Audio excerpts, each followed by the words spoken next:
자, 이번 시간은 16강이죠. 개인정보보호법과 채용절차법에 대해서 설명드리겠습니다.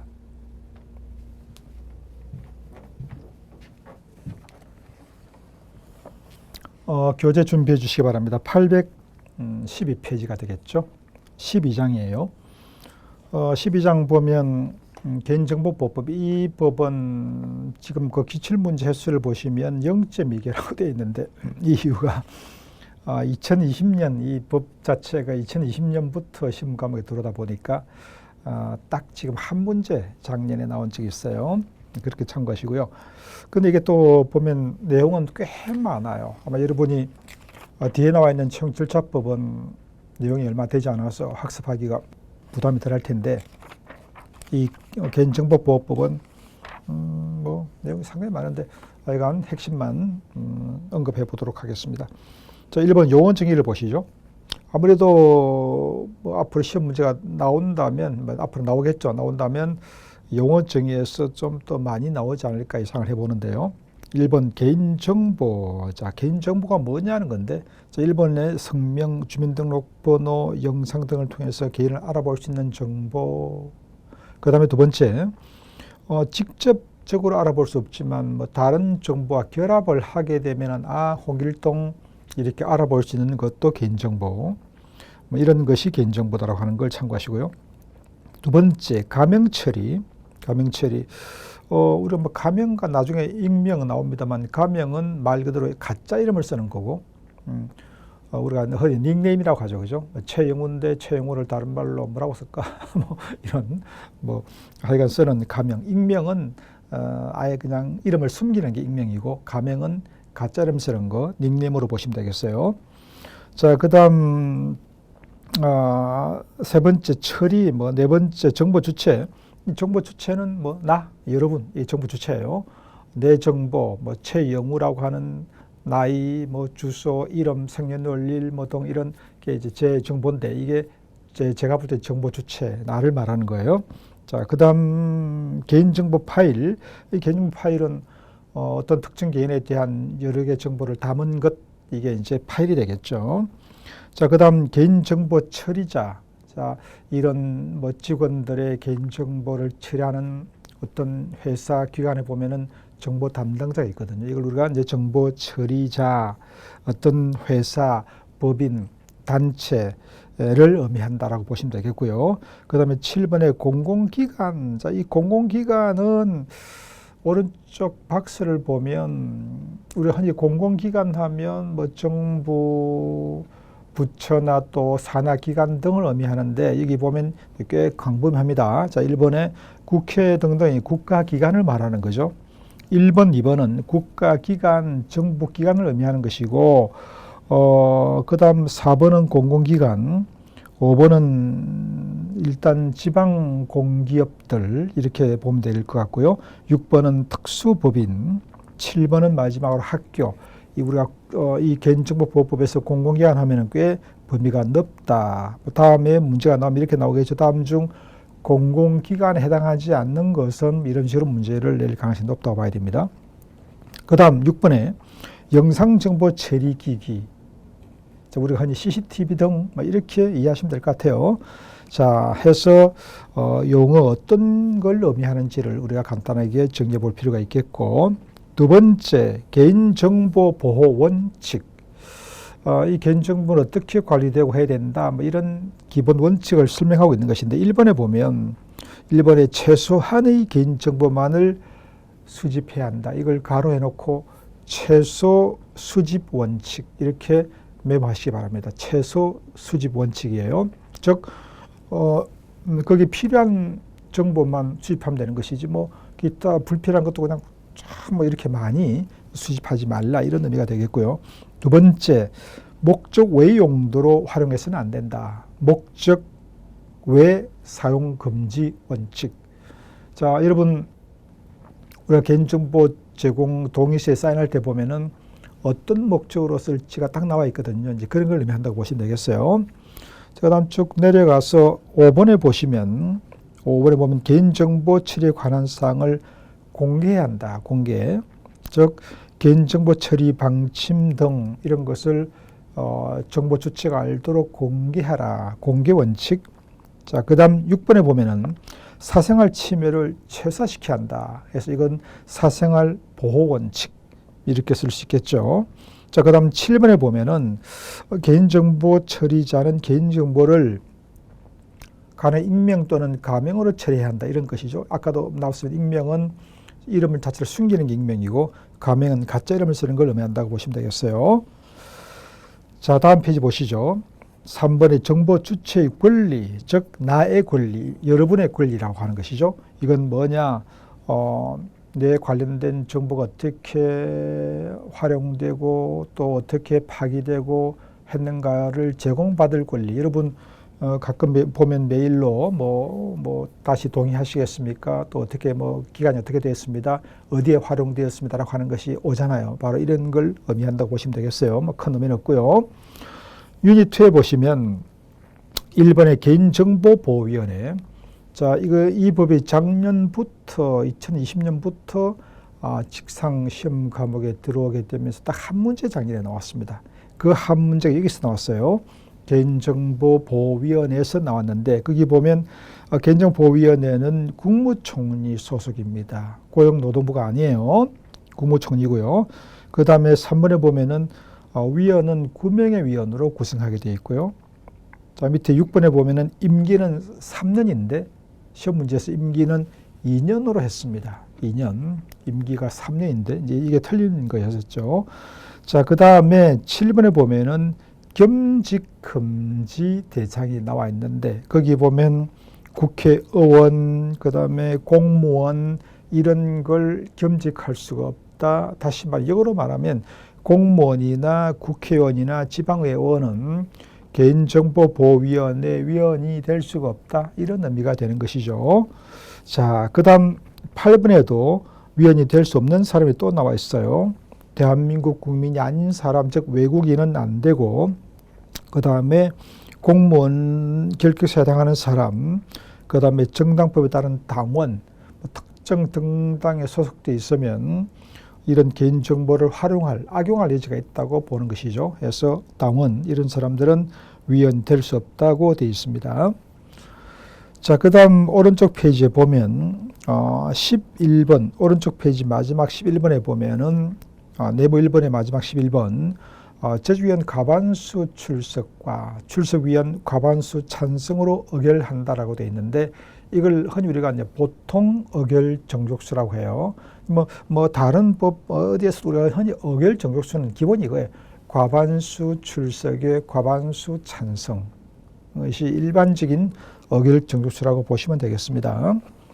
자, 그 다음 네모 2번에 개인정보 보호 기본 계획인데 이건 특별하게 언급할 필요가 없을 것 같아요. 자, 페이지 넘기겠습니다. 넘겨서 유닛 3 가서 개인정보의 수집, 이용, 제공 등에 가서 1번 개인정보 수집, 이용에서 박스를 한번 보시죠. 자, 박스. 원칙적으로 개인정보는 마음대로 활용할 수가 없는데 이런 경우에는 개인정보를 수집할 수가 있다. 어떤 경우에 1번 항상 동의죠.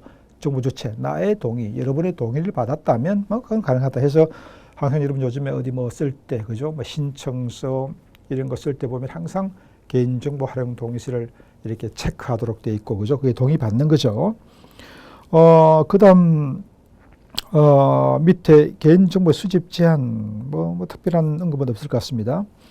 개인정보 수집 이용, 어떤 경우에 개인정보를 수집해서 이용할 수 있는가? 동의, 그 다음에 두 번째 법률에 특별한 규정이 있을 때 등, 그 정도는 우리가 알아두는 게 좋을 것 같아요. 박스에 있는 내용 등, 그 정도는. 자, 오른쪽 817페이지에서 개인정보의 제공. 이건 뭐냐? 이제 개인정보를 갖고 있는 곳에서 이걸 다른 제3자한테 제공하는 것, 이거 마음대로 하면 안 되겠죠. 만약에 제공해주고 돈 받고 이렇게 할 수 있지 않겠어요? 자, 이건 안 되고 당연히 동의를 받았을 때 가능하다. 이렇게 봐야 되겠죠. 자, 그 다음 넘기겠습니다. 넘기겠고요. 자, 그 다음에 819페이지로 가시죠. 819페이지로 가서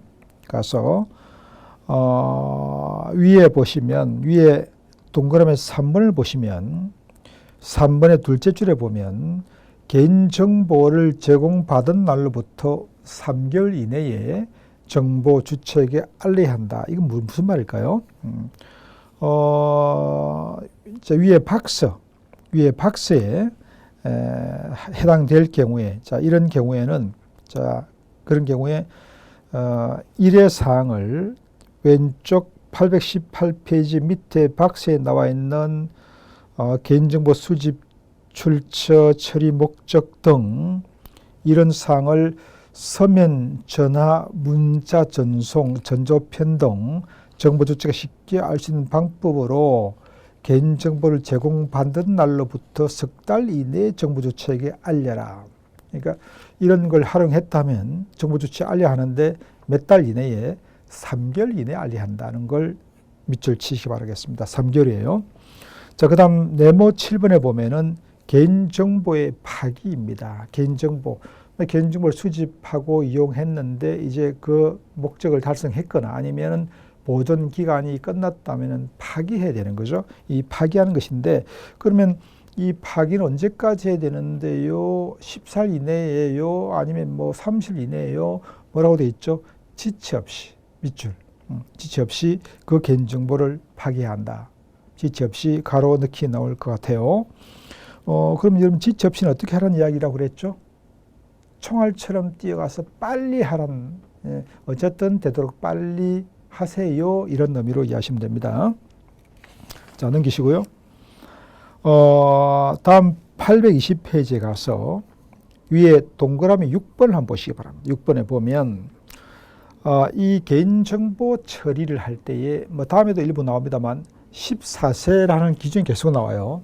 14세, 만 14세 미만자는 어떻게 돼 있죠? 자, 거기 보면 만 14세 미만 아동의 개인정보를 처리하려고 할 때는, 즉 13살 된 학생의 개인정보를 처리하려면, 수집 이용하려면 동의를, 어쨌든 개인정보는 동의를 무조건 받아야 되잖아요. 그러면 13살 학생한테도 본인은 동의를 받으면 되느냐? 좀 이상하죠. 아직 어리잖아요. 잘 모르고 동의해 줄 수가 있기 때문에. 그래서 항상 이 경우에는 법정 대리인의 동의를 받아야 한다. 그럼 법정 대리인은 누구? 뭐 부모나 친권자나 뭐 법정 대리인의 동의를 받아야 가능하다. 그 기준이 14세 미만이에요. 기억하시기 바랍니다. 자, 그 다음 밑에 유닛 4에 가서 개인정보 처리 제한에서 1번 민감정보. 자, 여러분 이제 여기서 중요한 게 나와요. 민감정보라는 것과 개인 고유 식별 정보라는 게 나옵니다. 자, 첫 번째 민감정보, 두 번째 고유 식별 정보. 자, 그러면 오른쪽 821페이지 위에 박스를 보십시오. 자, 민감정보가 뭐냐? 아주 민감한 정보라는 것인데 민감정보 뭘까요? 자, 박스 한번 보시죠. 유전정보, 유전 검사하는 거, 그죠?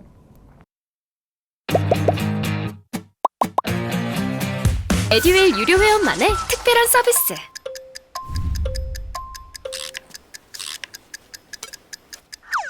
하치하차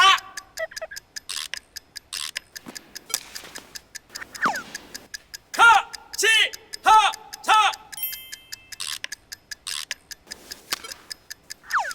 정답! 같이 하자 친구야. 에듀윌 유료 회원.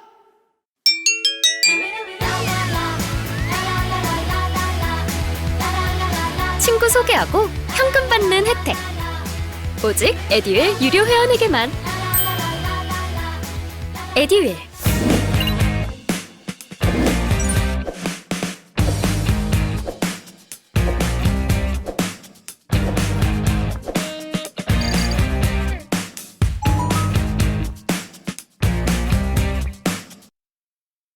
두 번째, 범죄 관련 기록. 정가 몇 범이구만, 누굴 사기쳤구만, 이런 범죄 경력 자료, 민감정보예요. 세 번째, 신체적, 생리적, 행동적 특징에 관한 정보, 민감정보입니다. 그 다음 마지막 네 번째, 인종이나 민족에 관한 정보. 이 네 가지는 민감정보이다. 민감정보. 자, 이 민감 정보는 상당히 까다롭게 또 다루게 돼 있다. 이렇게 돼 있죠. 자, 두 번째 고유 식별 정보가 있습니다. 이 고유 식별 정보는 어떤 걸까요? 이것만 알면 이 사람이 누군지를 확인할 수 있는 정보, 고유 식별 정보, 최영우, 이 사람이구만. 어떤 걸까요? 주민등록번호, 나밖에 없으니까 내 번호는. 그 다음 뭐가 있을까요? 운전면허증 번호, 면허번호. 그 다음에 또 뭐가 있을까? 여권번호. 이건 딱 한 사람한테 하나밖에 없잖아요. 이게 고유 식별 정보예요. 자, 박스 보시면 821페이지 네모 2번에 고유 식별 정보에서 박스를 보면, 자, 박스를 보면 밑에 동그라미 4번에서 박스를 보시면 1번에 주민등록번호, 두 번째 여권번호, 세 번째 운전면허번호, 그 다음 네 번째는 외국인이죠. 그죠? 외국인 등록번호. 외국인인 경우에는 자, 이 네 가지가 바로 고유 식별 정보다라고 하는 것을 꼭 기억하시고, 시험 문제 참 되기 좋잖아요. 뭐 다음에 반드시 나올 겁니다. 다음 중 고유 식별 정보에 해당하지 않는 것은, 다음 중 민감 정보에 해당하지 않는 것은, 이런 식으로 문제를 내겠죠. 자, 그다음 주민등록번호 처리의 제한. 밑에 네모 3번에 보면은 당연히 주민등록번호 개인 고유 식별 정보잖아. 이것은 함부로 할 수 없는데, 밑에 네모에 나와 있는 이런 경우에는 그 용도에 맞게 활용하고 처리할 수가 있다. 어떤 경우? 1번 법에 정한 법률, 이런 거죠. 그죠? 그 다음 두 번째, 정보 주체의 동의를 받을 시간도 없는 아주 급박한 경우에, 만약에 사고로 다쳐가지고 쓰러졌다, 의식불명이다, 빨리 치료해야 되는데 이 사람의 혈액형 알 수 없잖아요. 그죠? 그래서 뭐 그걸 검사하면 되겠지만, 이런 걸 때는 이제 동의를 받지 않고도 바로 치료할 수가 있다. 이런 의미가 되겠습니다. 자, 다음 822페이지 보시죠. 네모 4번 영상정보 처리기기, 흔히 우리가 CCTV 같은 걸 마음대로 어디든지 설치할 수 있느냐, 탈의실, 목욕탕에도 설치할 수 있느냐? 안 되겠죠, 당연히. 그죠? 그래서 거기 보면 이런 공개된 장소에는 설치가 가능하다. 네모에 1번 법에서 정한 경우, 두 번째 범죄 예방을 위해서 우리가 길에 가다 보면은 뭐 골목 같은 데 이렇게 CCTV 설치해 놓고 있잖아요. 그 다음 세 번째 시설 안전, 화재 예방. 그 다음 네 번째 교통 단속. 그죠? 우리가 맨날 찍히잖아요. 그죠? 잘못해가지고. 자, 이런 경우에는 설치가 가능하다, 원칙적으로. 자, 이렇게. 그럼 두 번째 보면은, 2항에 보면은, 목욕실, 뭐, 화장실, 발한실은 뭐, 사우나, 이런 데죠. 그죠? 네. 그 다음에 탈의실 등 개인의 사생활을 노출시키고 있는 곳은 CCTV 설치가 안 된다라고 되어 있고요. 밑에 쭉 내려가서 동그라미 5번 한번 보시기 바랍니다. 자, 동그라미 5번에 보면은, 녹음 기능은 사용할 수가 없다. 자, 여러분, 우리가 CCTV가 많이 설치되어 있잖아요. 설치되어 있는데, 우리 뭐 회사에도 들어간 입구에 보면 딱 설치되어 있고, 막 그렇죠. 그죠? 복도 같은데, 엘리베이터 타는데. 근데 녹음 기능은 어떤 경우에도 할 수가 없습니다. 아셨죠? 뭐 아파트 같은 데도 CCTV가 많이 설치가 되어 있는데, 녹음 기능은 설치될 수 없어요. 근데 화면만 촬영되는 것이지, 대화하는 것은 녹음되지 않습니다. 이해하셨죠? 네. 자, 그 다음 오른쪽 823페이지인데 그럼 특별히 언급할 내용이 없어요. 뭐 중요한 내용이 없어요. 자, 그 다음에 824페이지로 가죠. 자, 거기 보면 유닛 5에 가서 가명정보의 처리에 관한 특례.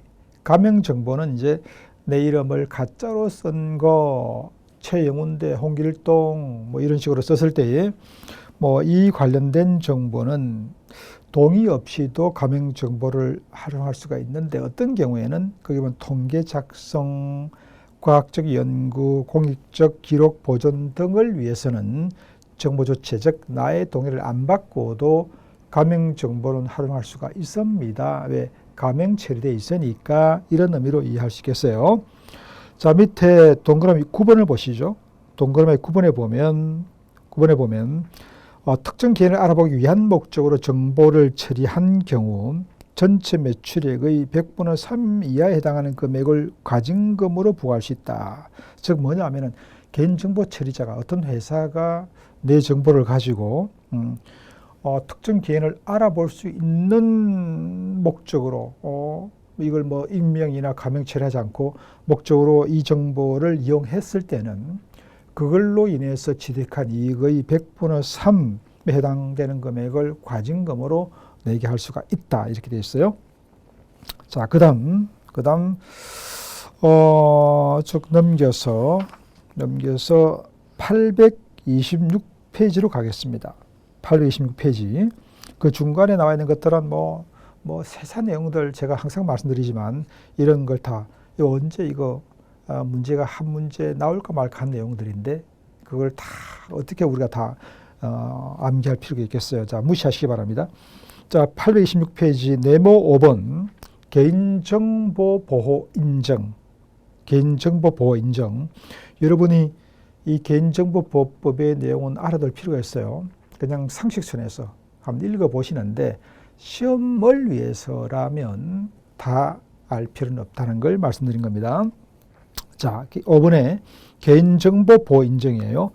자, 개인정보 우리가 어떤 인정을 하면 몇 년 동안 인정기간이 간다? 3년이다라고 하는 것 기억하십시오. 자, 개인정보 인정의 유효기간은 3년이다라고 하는 걸 기억하시고요. 3년 밑줄 치시기 바랍니다. 자, 그 다음 오른쪽 827페이지 네모 7번 개인정보 유출되었다. 가끔 여러분 뉴스에 보면 뭐 기관에서 개인정보가 유출 해킹 당해서 뭐 10만 명의 100만 명의 개인정보 유출되었다. 엄청난 거죠. 그죠? 네. 이랬을 때 그 유출됐다는 걸 통지 오잖아요. 그죠? 귀하의 정보가 어떻게 유출됐다. 어떻게 하겠다는 거예요. 자, 그러면 그 유출됐을 때 언제까지 정보 주체한테, 즉 개인한테 알려주지 하는가? 며칠 이내에 역시 지체 없이 알려주게 되어 있습니다. 지체 없이 밑줄 쳐놓으시죠. 네. 자, 그 다음 밑에 네모 8번 과징금의 부과예요. 과징금의 부과. 이거 뭐냐? 이제 정보 처리자가 잘못해서 주민등록번호가 분실되거나 도난되었다. 즉 분실, 도난, 유출, 위조, 변조, 훼손 됐을 때는 과징금이 얼마? 5억 원 이하까지, 5억 원까지 부과할 수 있다는 거, 과징금액 5억 원이라고 하는 걸 밑줄 치시기 바라겠습니다. 자, 그 다음 넘기시죠. 828페이지에 보면 네모 2번에 보면 개인정보의 정정과 삭제입니다. 자, 여러분 개인정보 어디 제공된 거 이거 그림찍게 바꿔주세요. 정정, 삭제해주세요라고 요구할 수 있단 말이에요. 자, 이랬을 때에 1번에 보면은 개인정보의 정정 또는 삭제를 요구할 수가 있는데 두 번째 보면은 그러면 어떤 정보 처리자가 개인정보 처리자가 어떤 기관이나 단체가 여러분이 제가 개인정보를 정정 또는 삭제를 요구했다면 언제까지 그걸 해야 되냐? 지체 없이 해야 된다. 그죠? 이렇게 되어 있어요. 그래서 우리가 지체 없이라고 하는 걸 꼭 기억하시기 바랍니다. 자, 그 다음 쭉 넘겨서 어디로 가느냐? 831페이지로 가겠습니다. 831페이지로 갈게요. 중간에 스킵합니다.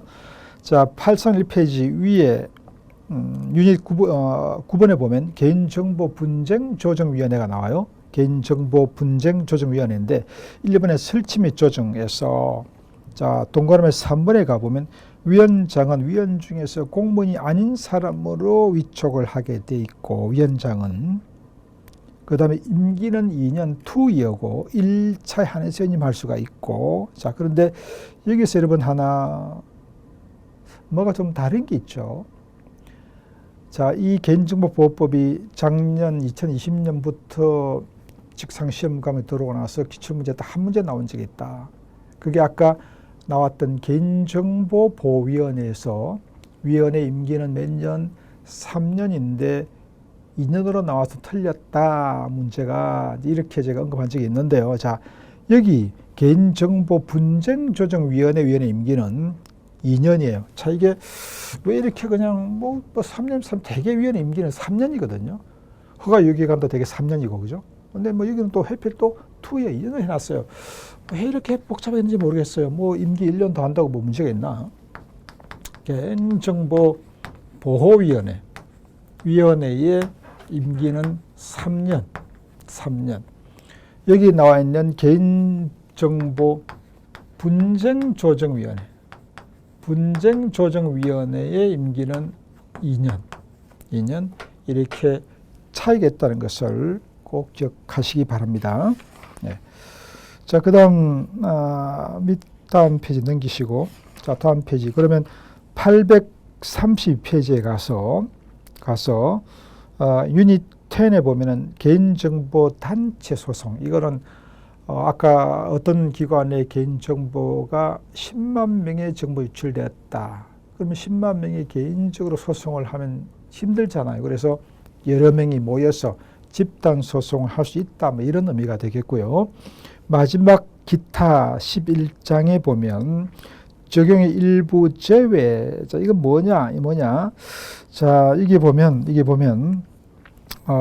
밑에 동그라미 2번에 보면은 공개된 장소에서 영상 정보 처리 기기를 설치 운영하여 처리하는 개인정보에 대해서는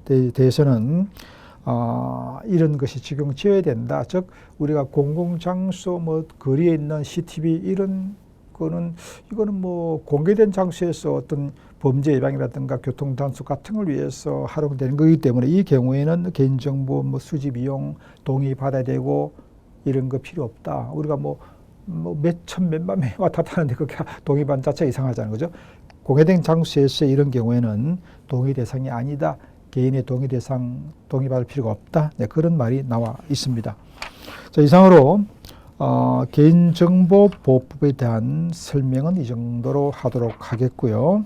자, 그 다음에 이 강의의 핵심 이론 강의의 마지막이죠. 채용절차법에 대해서 같이 한번 보도록 하겠습니다. 835페이지가 되겠네요. 835페이지 펴시고, 네. 자, 13장. 이 강의의 마지막, 16강의 이제 마지막이에요. 채용 절차의 공정에 관한 법률. 흔히 우리가 채용 절차법이라고 하는데, 역시 이 법도 위에 나와 있습니다만, 작년 2020년부터 처음 시험 과목에 들어왔고 역시 관련 기출 문제는 뒤에 나와 있습니다만 한 문제 그리고 최근에 한 문제에 대해서 두 문제가 나온 적이 나왔습니다. 자, 그럼 한번 보죠. 에듀윌 유료 회원만의 남다른 서비스.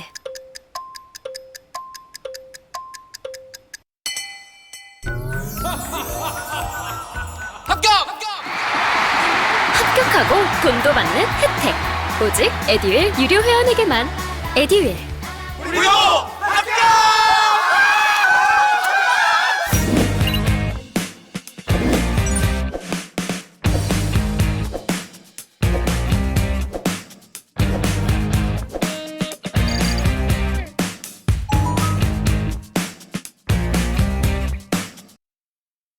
835페이지 1번의 용어 정의를 보시면 구인자와 구직자 뭐 상식적으로 알 수 있는 이야기고요.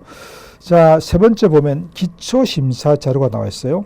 자, 기초심사 자료 밑줄 치시고 응시 원서와 이력서와 자기소개서 세 가지는 기초심사 자료에 해당이 됩니다. 시험 문제 내기 딱 좋죠. 여러분 항상 출제자가 어떤 출제 의뢰를 받아서 문제를 낼 때에 복잡한 데서 문제를 잘 내지는 않아요. 이렇게 탁탁 떨어지는 곳. 우리 직상 보기가 4개잖아. 그죠? 사지선다기 때문에 이렇게 3개가 딱 나와 있는 것은 다른 하나 딱 집어넣으면 되기 때문에 이런 데서 문제를 잘 냅니다. 기초심사 자료는 응시 원서, 이력서, 그 다음에 뭐 자기소개서 이 세 가지를 기초심사 자료를 하고요. 그 다음 동그라미 5번에 보면은 심층심사 자료가 있습니다. 조금 더 심층적으로 이 사람을 볼 수 있는 자료가 뭐가 있다고요? 작품집, 연구실적 등 이런 것은 심층심사 자료다. 그죠? 그 다음에 동그라미 4번에 보면 입증 자료가 있습니다. 입증. 내가 자격이 있어요. 내가 학교를, 대학을, 대학원을, 박사학위를 갖고 있어요라고 하면은 뭔가 증명이 필요하겠죠. 그런 학위증명서, 경력증명서 또는 자격증명서 이것을 뭐라고 한다고요? 입증 자료라고 부른다. 자, 그 다음 마지막 6번에 보면은 채용 서류라고 되어 있습니다. 이 채용 서류는 뭘 말한다고요? 기초 심사 자료, 입증 자료, 심층 심사 자료. 위에 나와 있는 3번, 4번, 5번을 합쳐서 뭐라고 부른다? 채용 서류라고 한다는 걸 꼭 기억합시다. 자, 그 다음 두 번째, 적용 범위. 이 적용 범위에서 작년에 한 문제가 나왔습니다. 어떻게 나왔을까요? 자, 거기 보면은 이 채용 절차법은 1인 이상 전면 적용되는 게 아니에요. 근로자 30명 이상인 회사, 기업에 적용되는데 거기 가로에 보면은 그 다음 보면 국가나 지방자치단체, 즉 공무원에 대해서는 적용한다 안 한다? 하지 않는다고 되어 있습니다. 자, 여기 보면 다만 국가 및 지방자치단체가 공무원을 채용할 때는 이건 적용하지 않는다. 그런데 시험 문제에 이렇게 돼서 공무원도 적용 대상이 된다라고 했습니다. 틀린 거죠. 네. 자, 페이지 넘기시고요. 830페이지에 가서 네모 2번에 가서 채용 강요 등의 금지, 채용 강요 등의 금지. 요즘에 여러분 채용 관련해서 가끔 언론 뉴스에서 어떤 국회의원이 어떤 힘 있는 사람이 뭐 자기 자녀를 자기 자식을 뭐 채용 뭐 어떻게 강제로 뭐 압력을 넣어서 합격시켜서 채용시켰다 이런 게 나오잖아요. 바로 그런 거 처벌되게 돼 있다. 자, 1번은 법령을 위반하여 채용에 관한 부당한 청탁, 압력, 강요 등을 행하는 행위, 또 관련해서 돈을 주거나 금전, 물품 등을 제공한 행위, 이것은 당연히 처벌되는 거죠. 그리고 나중에 발각되면 당연 채용추세가 되는 것이고요. 자, 그 다음 네모 3번에 보면은 개인정보 중에 이런 것은 요구할 수가 없어요. 어떤 거요? 1번에 보면은 용모, 키 이런 거 안 됩니다. 자, 그런 거 신체 조건. 두 번째, 출신 지역, 언어도 출신이에요. 이런 거. 혼인 여부, 결혼, 미혼 여부, 재산 얼마인지 이런 거. 그 다음 세 번째는 직계 존비속이나 형제자매의 학력, 직업, 재산 이런 거 절대 쓸 수 없게 돼 있다. 근데 이거 여러분 지금 너무나 당연한 건데, 그죠? 근데 옛날에는 이거 다 쓰게 했어요. 다 쓰겠습니다. 참 이상했었죠, 그죠? 왜 쓰게 했는지 굳이 모르겠어요. 네, 이제 이거 법으로 아예 규제가 되어 있다. 자, 그렇게 보시면 되겠습니다. 자, 그 다음 밑에 유닛 3에 가서 1번 전자우편 등을 통한 채용서류의 접수라고 되어 있고 거기 1번에 밑줄 치시기 바랍니다. 1번에 가서 쭉 가서 마지막에 홈페이지 또는 전자우편으로 받도록 노력에 밑줄 해야 한다. 무슨 말이죠? 자, 여러분, 뭐 삼성전자에서 직원을 채용한다. 10만 명이 지원한다. 예를 들어서. 그러면 10만 명 이걸 서류를 받는다. 직접. 그 수리가 엄청 날 것 같습니다. 뭐 트럭으로 몇 트럭 되겠네, 그죠? 나중에 다 또 휴지가 될 수 있잖아요. 또 환경 오염 될 수 있고. 그래서 가능하면 이런 채용 관련 서류는 직접 이렇게 이런 걸 받지 말고 뭘로 받아라? 전자문서로 받아라.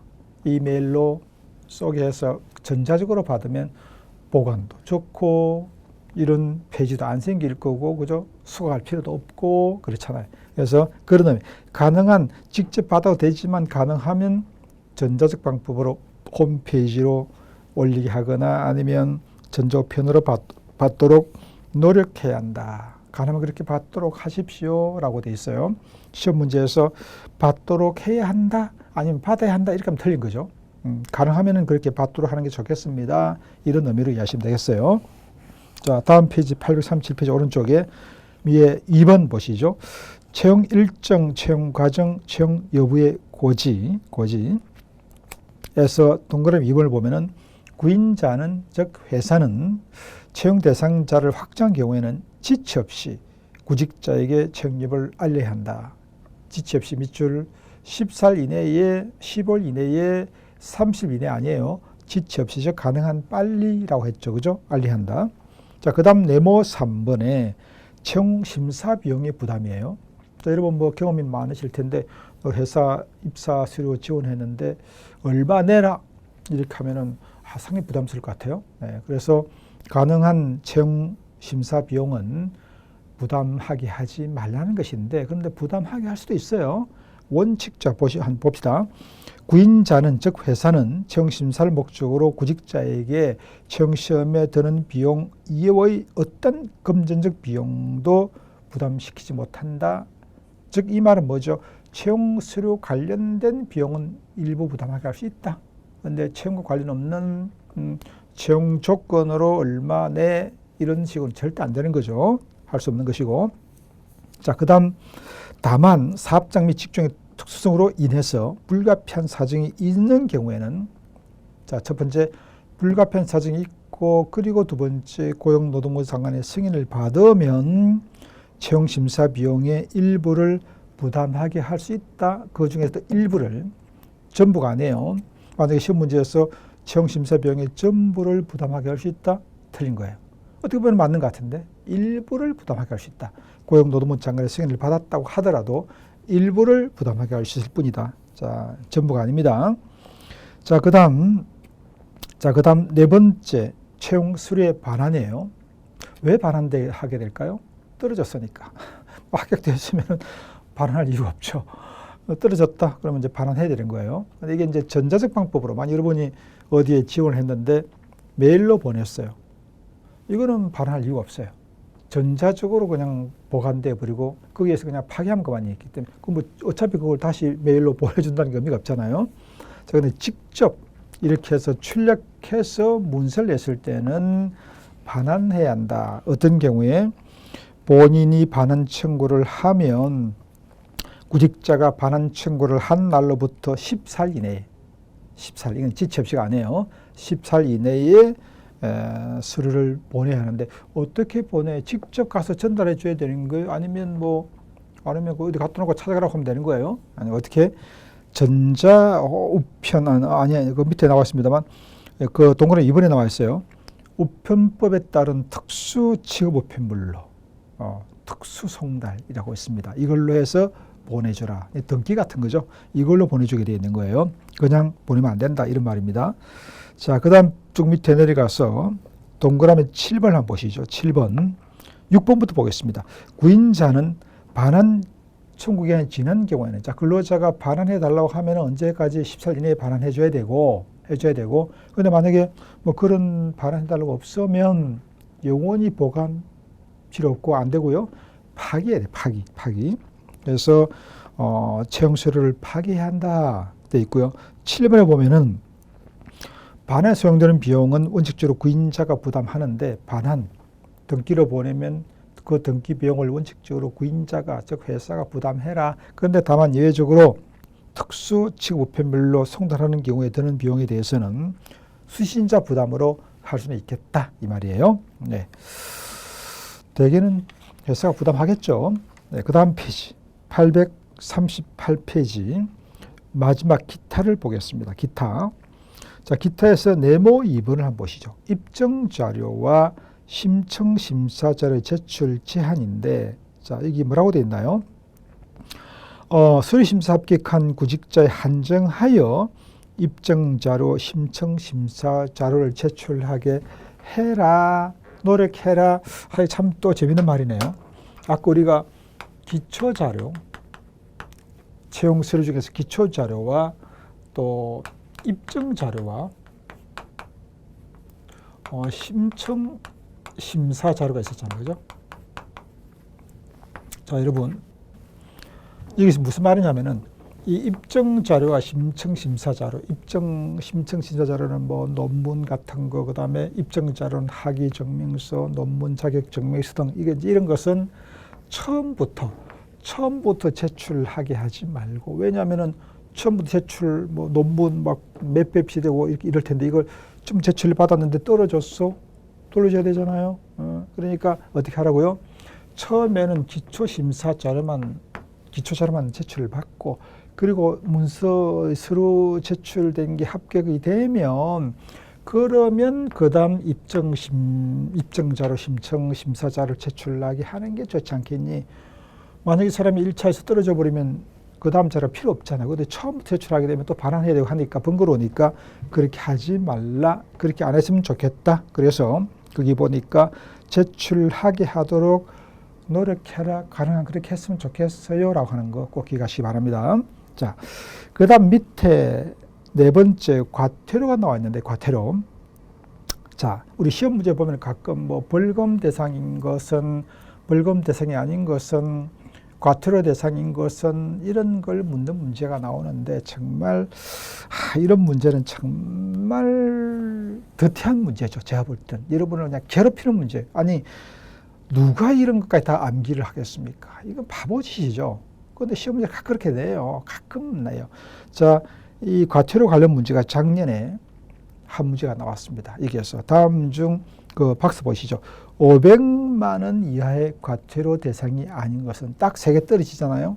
해놓고서 나머지 하나를 300만 원으로 들어가 있는 채용서류 보관 업무를 이행하지 아니한 구직자를 하나의 보기로 넣고, 이게 이제 답이었는데, 이런 문제가 나오면 이건 우리가 어쩔 수 없는 겁니다. 이거 뭐 찍을 수밖에 없는 거예요. 다음 기출문제에서 나와준다면 기출문제를 풀어서 이제 우리 익히면 되는 것이고, 그래서 이런 것은 문제가 나왔다고 하더라도 무시하자, 찍자, 이렇게 이해하시기 바라겠습니다. 자, 이상으로 기본교재, 우리가 핵심 이론서 기본교재 전체 16강 강의를 이것으로 마무리하겠고요.